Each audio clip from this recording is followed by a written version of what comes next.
In this module, I want to have a look at some text functions. So first of all, on the left-hand side there, the left function. I'm going to refer to the items in column C while I do this. So equals left, press your tab key to get the bracket. It says, where's the text? C3 is the text, number of characters that you want to display. So comma, I want the 3 characters from the left. Close the bracket on that. Click the tick or press enter, whichever you want to do. And it comes up back with Mike. Right is exactly the same, except it's obviously coming from the right. If I go right, press tab to get the bracket, still clicking on the same cell, comma, I'll go 3 from the right, click the tick, and it's coming with the last 3 off there.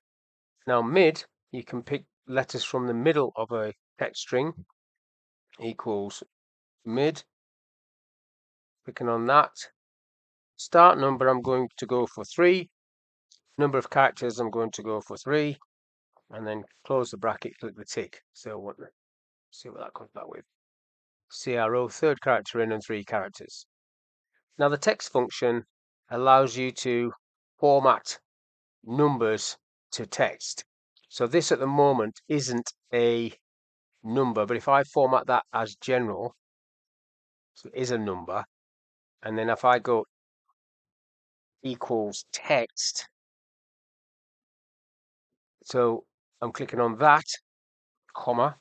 Now I want it formatted date time, so you do this, 2 Ds / 2 Ms / 2 Ys, close the quotes, close the bracket, click the tick, and then it puts it in that format. Now find, I want to find the letter C in this list, so it's equals find